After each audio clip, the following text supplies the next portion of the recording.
this is Jercyan. Today I'm going to talk about the 12 biggest games of 2021, and stay tuned for some special guests. January saw the release of Hitman 3. The Hitman franchise has been around since the year 2000, and this year's release concluded the World of Assassination trilogy that began in 2016. With the PlayStation 4 and Xbox One generation of consoles, IO Interactive perfected their stealth action gameplay.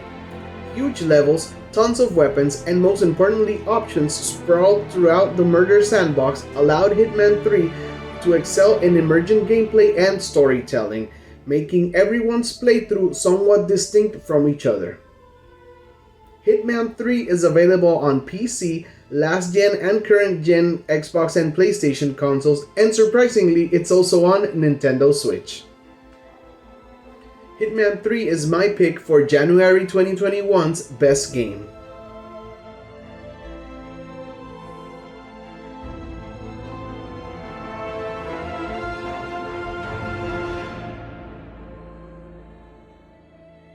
For February, I picked Super Mario 3D World and Bowser's Fury.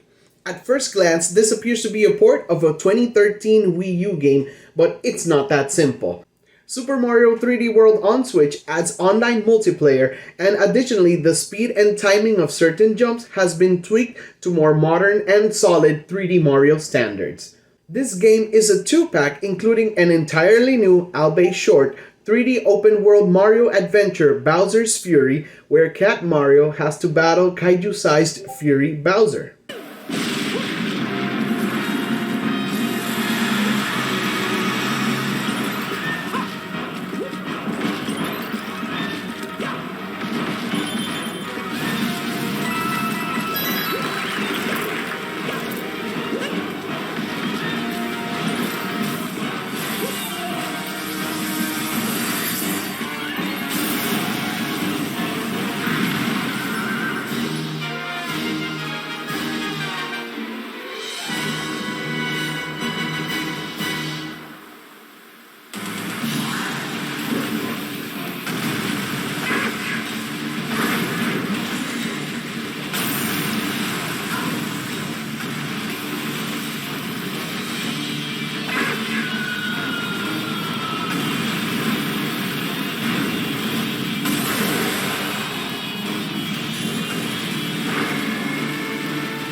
Besides Pokemon, the franchise I have most hours in is Monster Hunter.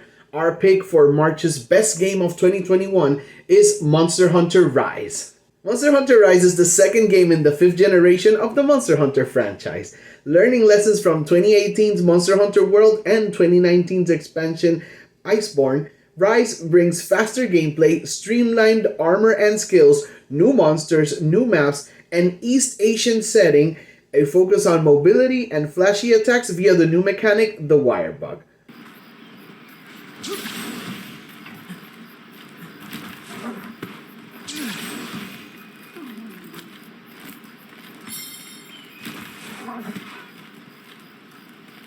Beautiful.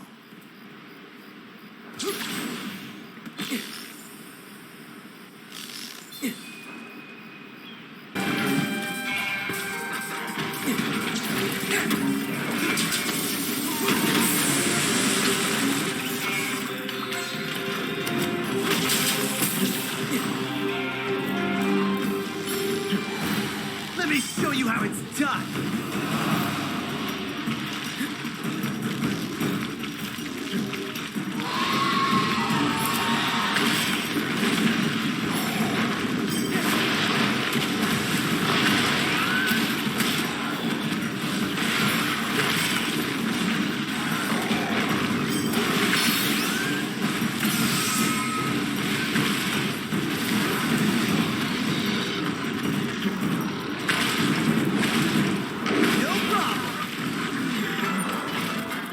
Rise is the best entry point for new fans, and hunting veterans will find quite a challenge with the new and returning monsters. All this made Monster Hunter Rise my most played game of 2021.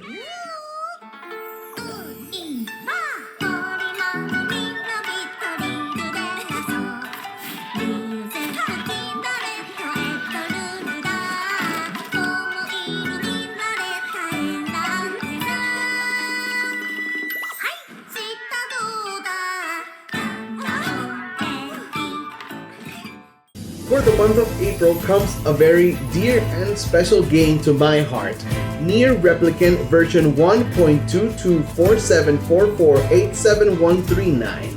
After the worldwide success of Yoko Taro's Nier Automata on last-gen consoles, Square Enix decided to give the prequel another go by remaking the original PS3 Xbox 360 Nier. Emulating the award-winning gameplay of Platinum Games, Replicant has come a long way with a revamped combo system and reorchestrated vocal arrangements of the soundtrack.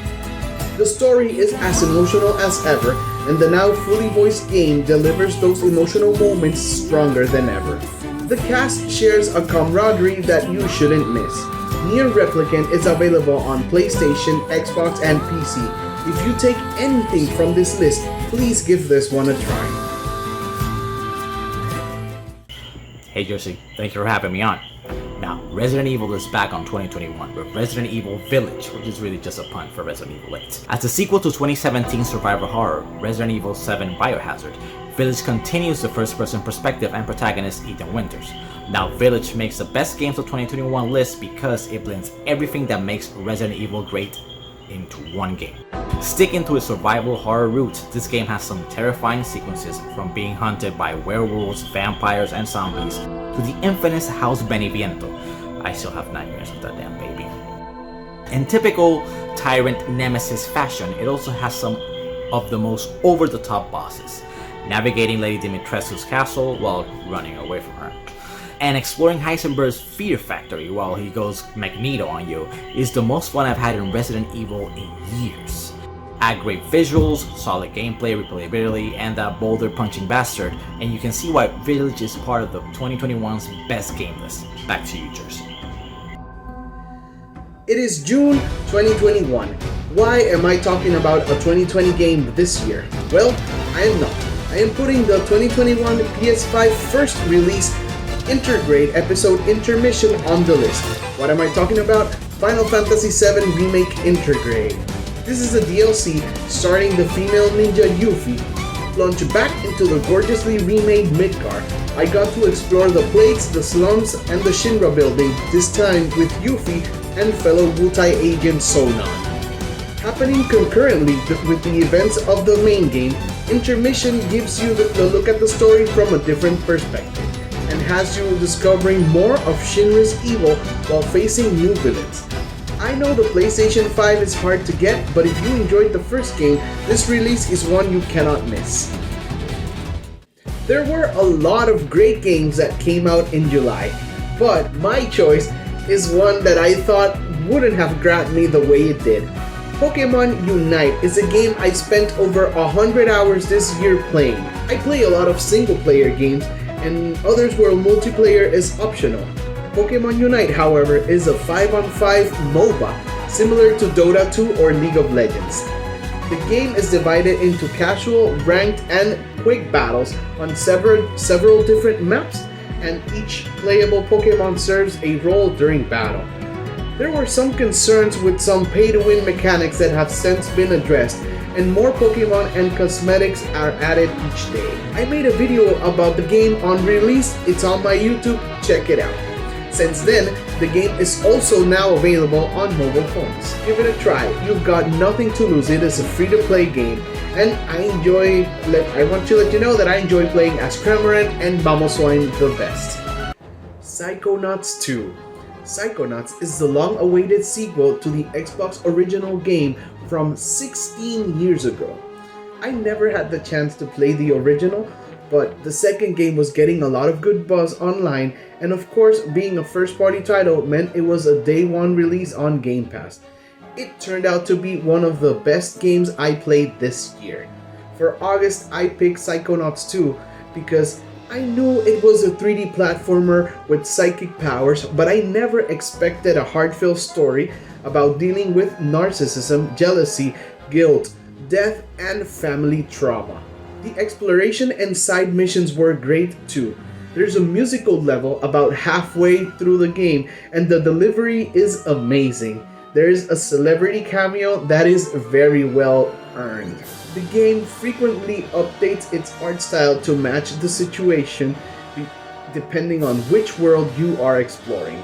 Finally, the main character is surprisingly charming and comes across as very human because you feel with him and the mistakes he makes are all plausible.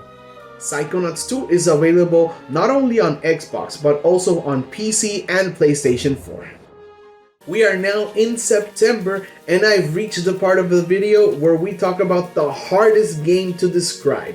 The game that you're tired of seeing trailers for. I'm talking about Arcane Leon's PlayStation 5 console exclusive Deathloop. I'm tired of trying to tell people what the game is not, so I'm not gonna tell you all that it does. Deathloop is not a roguelike, but its time loop mechanics borrows from the genre. The game's action is first-person shooting, there's prey/dishonored type psychic powers, there's stealth and top-notch voice acting to accompany each mission. Kill 7 visionaries before the day resets. What makes this game unique is trying to solve the puzzle box of committing 7 murders within a day split into 4 sections. Deathloop will have you wrapping your head around the mystery for hours.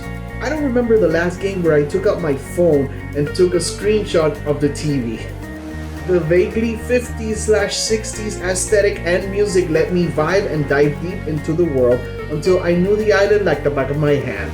Be it on PlayStation 5 or PC, give Deathloop a shot. It is September 2021's best game. We're in October 2021 and if you know me, there's only one game I could have chosen. Nintendo's Metroid franchise is divided into main series and prime series games. The main series has been semi-dormant since 2010's Metroid Other M, with the other only installment being a remake of Metroid 2, Samus Returns on 3DS in 2017. Dread is a return to form following the story from 2002's Metroid Fusion. The game had a lot to live up to gameplay-wise, with how popular the Metroidvania genre has become and how innovative the indie scene has been. Metroid Dread brings AAA quality, subtle storytelling, and unrelenting challenge. The game's familiar mechanics blend well with the new abilities Samus gets. The inclusion of a stalker-type enemy and the surprise mini-bosses break traditional Metroid tropes for the better. I saw a game over screen more times than I'm willing to admit, but after 3 playthroughs, Metroid Dread has cemented itself as a worthy contender for one of the best games of the year. For November, I picked Forza Horizon 5. I have some experience with this game, but in order to be able to capture it completely, I had a friend, Buscampert, help me write this. Here are his and my words from a Forza veteran.